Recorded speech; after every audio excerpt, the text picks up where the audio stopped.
But we got a great guest in studio right now. It's Mason County Commissioner Kevin Shutty. Good morning, sir. Morning, Jeff. How are you? Good morning, Kevin. Hey, Vicky. How are you? Good. Good.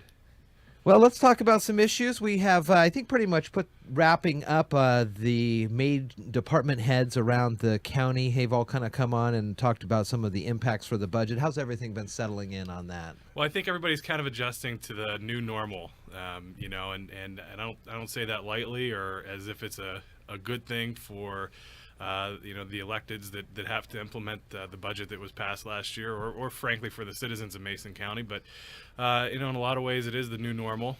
Counties across the state, as we've talked before, are facing some similar budget crunches. And, Yeah. So this beginning of 2018, I've been working with other commissioners from across the state down at the legislature, and just trying to remind our legislators that we have critical needs in counties that need to be met, and really trying to advocate for things like public defense reform and revenue reform for counties. So there's quite a bit going on down at the legislature that impact counties and our ability to provide services. And so we're trying to track as much of that as we can. And meanwhile, back here at home, it's the citizens, it's the residents of Mason County that end up bearing the brunt of some of those issues that are decided down in Olympia, and ultimately have to live with this new normal. It's kind of the same, too. We're seeing the president just put out his budget, and there's a lot of work that he'd like to get done, and some of it appears to be trickling down into the state and county levels. How do you combat those unfunded mandates or those ideas that, hey, we really want you guys to do this, but we're not going to really give you any money for it? Yeah. Well, the unfunded mandate, I mean, it's kind of a loaded term. Sure. It's always great to have ideas, and the further up you go in the sort of the government pyramid, the bigger and better those ideas sound. But really, when it comes to implementing it, it falls to the lowest levels of government, your local governments, your counties, your cities, which is really where the rubber meets the road. And so, this is where the work gets done. And I say that with all due respect to our legislators and, going on up to the, congressional level and that kind of thing. But, I think they need to recognize that we all share the same constituents, and we're all trying to serve the same people.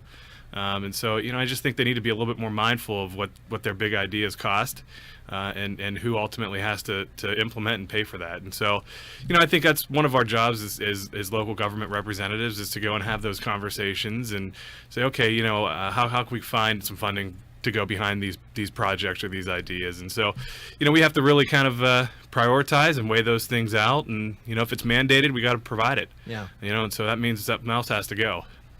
One of the things that you are also doing out in the community now, I've seen online and social media, your mobile office hours. Yeah. So you're heading out into the other portions of your district here in the county. And what are those hours? Where is it at? And what have you been hearing so far? Yeah, so, Senator Sheldon, when he's on, he always likes to say that Mason County is one of the most rural counties in the state. We only have the one incorporated city here in Shelton. And if that's the case, then certainly my district, District 2, is one of the most rural commissioner districts, not only in the county, but probably, in the state too. We have a big national forest right there, out in the middle of mine. And so sometimes it's difficult for people to get down here to Shelton to our meetings, difficult for them to, make other trips into town here. And so in an effort to try to be more accessible to my constituents, especially in light of some of the decreases in service hours at the county, I decided to go out and do what I'm calling mobile office hours. I had the first one late in January up in Hoodsport.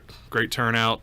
Really got to chat with some people up there and hear about some of their issues. And so I have a couple more coming up later this month.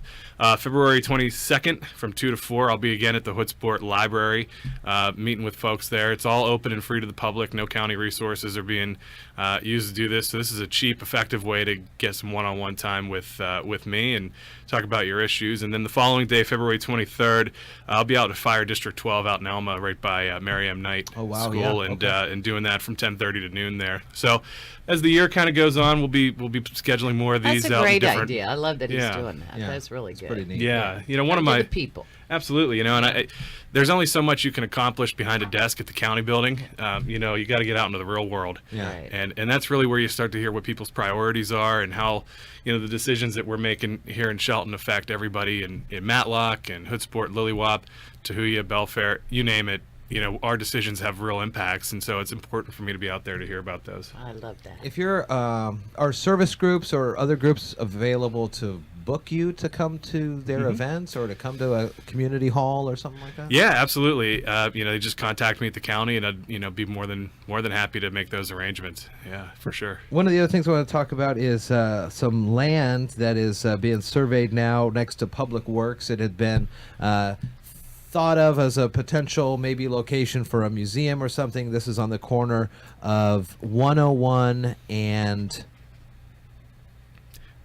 Dayton Airport Road. Dayton Airport Road. Thank you. Very I gave you a couple seconds. I was going to let you get it on your own, you but got that for me. Like, I can't help you here. So Dayton Airport Road and 101 there. It's kind of right by Public Works. Talk to me a little bit about yeah. this. So this is a piece of land that if you're ever driving out 101, heading up to the canal or whatever, going past the airport, there's a piece of land that is right next to our Public Works building.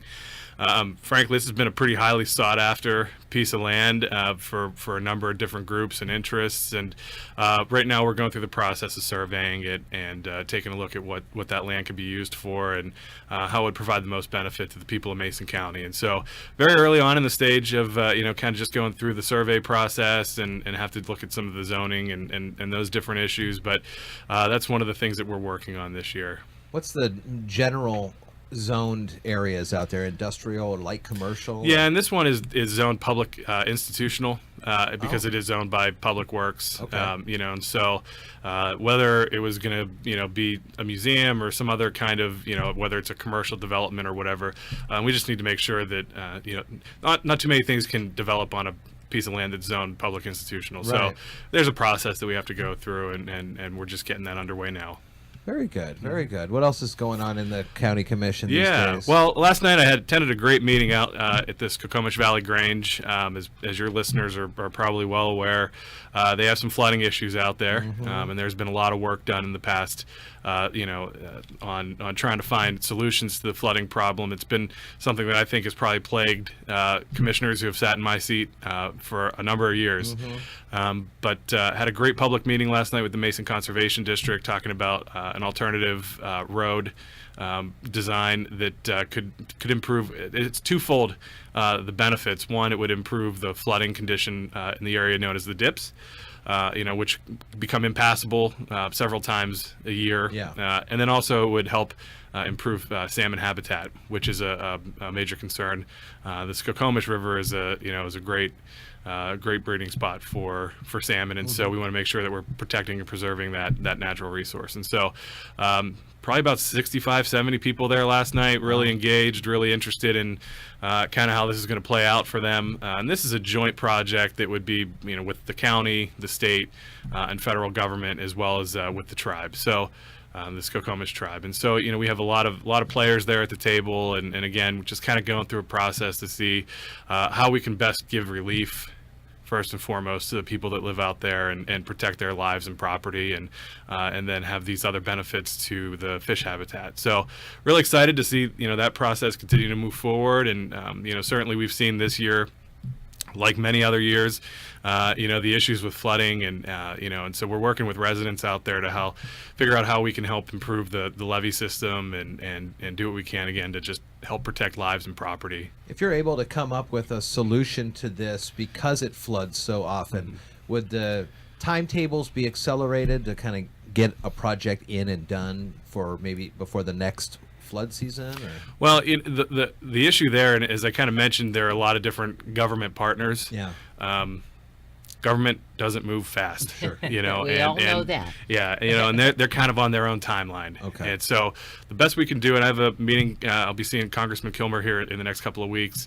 Definitely want to be putting that in his ear, and I know he's been an advocate for helping get this project moving forward and continue to keep it on the radar of the federal government and that kind of thing. And so certainly continue working with him and our local legislators to make sure that it doesn't fall off of anybody's radar, and that's the best we can do. We can keep advocating. Yeah, good, nice. Mason County Commissioner Kevin Shutty, thanks for coming on.